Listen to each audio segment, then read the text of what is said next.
Today, what I would like to talk about is what we've heard in the news recently about Church of England churches abusing the asylum-seeking process. What we are seeing in Western Europe today is something that we haven't seen since the 4th century. A massive transportation of population from other parts of the world into Europe at a scale that society can't keep up with.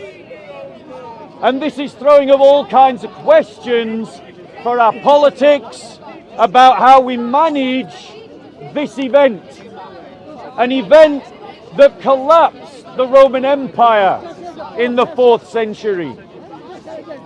And what we have witnessed in the past week, ladies and gentlemen, is that the Church of England is being used by fake converts to Christianity as a means of gaining asylum in the United Kingdom. That is something that has become apparent by the recent case of Abdul Azizi, a man who threw acid on a woman, having used a fake conversion to Christianity as a means, ladies and gentlemen, of gaining asylum in the UK. And that many conservatives and social political commentators are attacking the church because the church apparently does not have enough safeguards to find and prevent failed asylum seekers from their Damascene conversions to the Christian faith as a means of gaining asylum.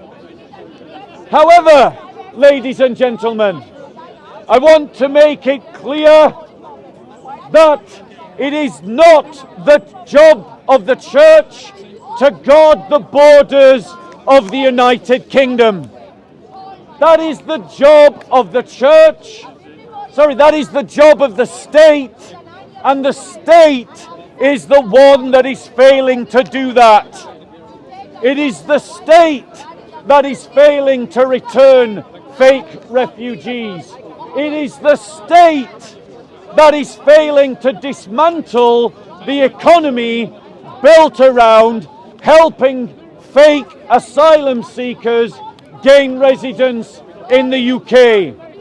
It is the state that is failing to tackle the criminal gangs that are transporting human beings and trading in human transport. It is the state, ladies and gentlemen, that allowed Abdul Azizi, a convicted sex offender, to stay in the UK. It is the state, ladies and gentlemen, that has failed to return people to the country that they came from when it was safe, like France or Italy or Greece or Turkey, and instead allows them to stay here in the UK. It is the state that is failing to recognize that a proportion of those that are coming here are fleeing criminals from other parts of the world.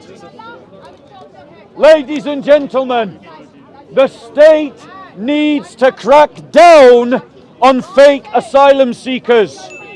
The state needs to crack down on immigration that is governed by people who are wanting to abuse a benefit system, who are travelling here purely for economic reasons, but are not contributing to our society.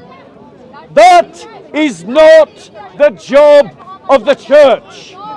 It is not the church's job to do those things. That is the job of the church. The state. And when the church, I'll take a question in a moment, sir. I'm going to come on to what the church what the church's role in all this is. Go on, sir, you wanted to make a point. Just a point. Do you think that the church is at fault at all? Yes. The question, ladies and gentlemen, in this question about the church being complicit in the abuse of the asylum process, is the church at fault? And that brings me on to my next point, which is to say, yes, the church is at fault. And I want to explain why, ladies and gentlemen.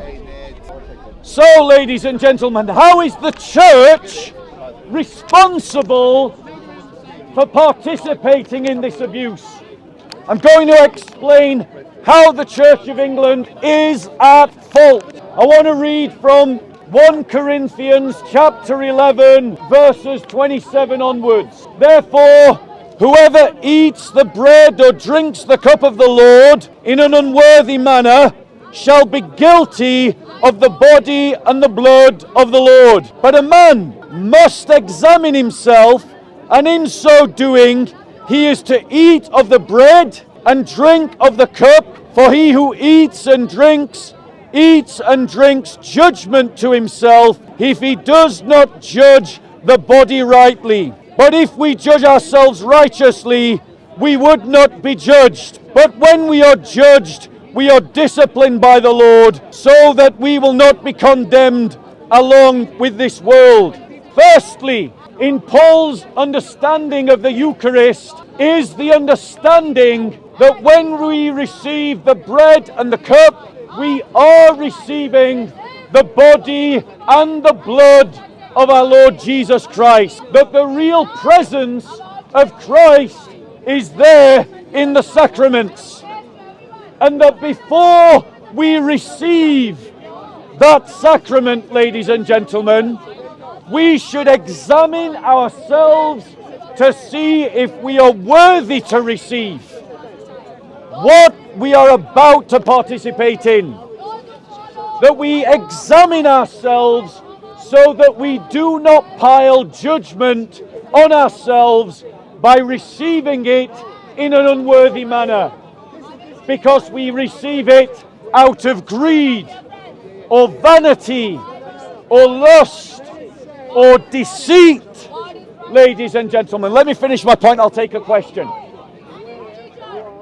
This results in this call by the church for us to examine ourselves, results in a practice within church tradition of guarding the temple, guarding the table of the Lord from abuse.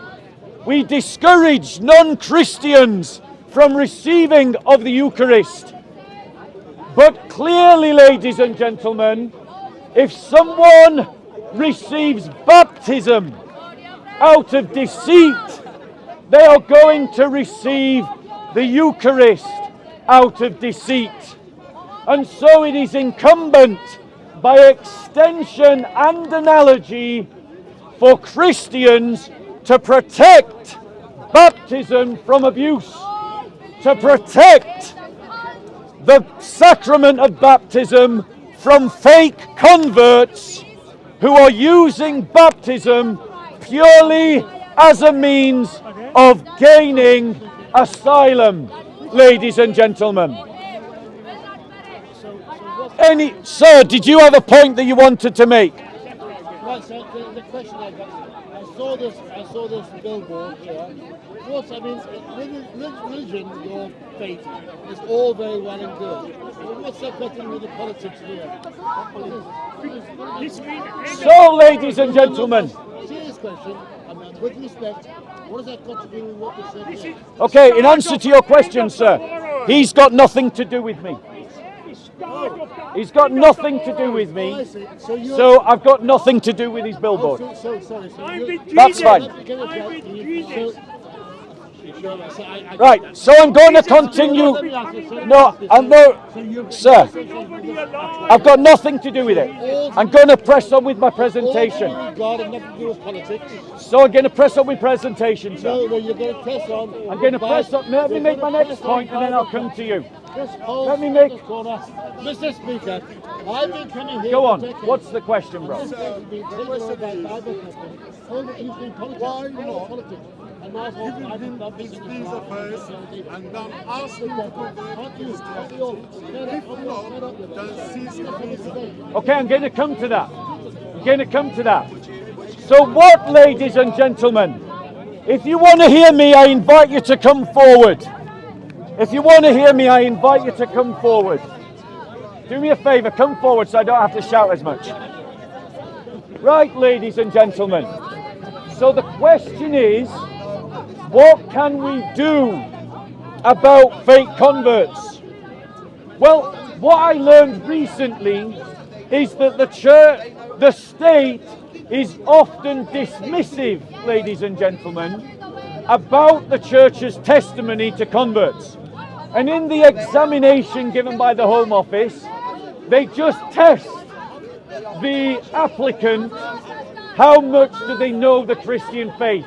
So it is purely a test on advising ministers about how to help asylum seekers, offered, ladies and gentlemen, no guidance at all to those ministers about how to identify a fake convert and what to do if you did. The church should be willing to say to the state that we believe that this man is not genuine. And if, ladies and gentlemen, it becomes apparent that an asylum seeker, after they have gained their residency card, stops practicing Christianity, their church should report them to the Home Office, and the Home Office should begin deportation procedures. And a follow-up of the convert should go on for several years to ensure that for several years they are following the Christian faith. Good idea. Ladies and gentlemen. Good idea. And Christians must do this because we must defend the temple, the table of the Lord, the Eucharist, from abuse, ladies and gentlemen. Right, what is happening right now? Any questions before I continue? It's John Nos. I want to invite you to move a bit closer from those who are debating at the back. Thank you. Closer. Thank you, Freddy Krueger. The reason why, brothers and sisters, that Christians must defend the sacrament, ladies and gentlemen, of the Eucharist is because the sacraments of the church are holy to the church. God is active in the sacraments in reminding his people of what he has done. God is active in the sacraments in binding his people together. God is active in the sacraments in communicating grace to his people. God is active in the sacraments in drawing people, his people, to himself. And it is a sign of his life and his Spirit's work amongst us. And that is why, brothers and sisters, we must take defending of the Lord's table seriously. Any questions, ladies and gentlemen, before I go and debate that guy? Going once, gone. Well, it's not on topic. Okay, off-topic question. If in the future there is a referendum for a united Ireland and it passes through, what would your message be to the Protestant Unionist community in Northern Ireland? It's a good question. It's an interesting question. So the question is, if there was a referendum for a united Ireland, what would I be saying to my Protestant brothers and sisters in Northern Ireland? I would say this. One, drop your sectarianism. because it was your sectarianism that lost you your province. 2, do what is best for the church in a united Ireland. The cause of a united Ireland is irrelevant to the church. It is not the concern of Christians whether there is a united Ireland or a united kingdom. Both of these nation states will eventually disappear. They are transient, temporal organizations. The church is an eternal organization of the people of God. And as Christians, we must do what is best for our church in every country. And so I would say to Protestants in a united Ireland that they must do what is best for the church in the Republic, even if what is best for the church is against the Republic. Just as we as Christians in the United Kingdom must do what is best for the church, even if it is against the best interests of the United Kingdom as the United Kingdom understands it. And that would be my message. Any other questions, ladies and gentlemen, before I go and debate that guy? Going once? Going twice? Going 3 times? Okay, I'm going to go and debate that guy then. Well, they painted the tree there. Yeah. So what was your issue about politics and Christianity then?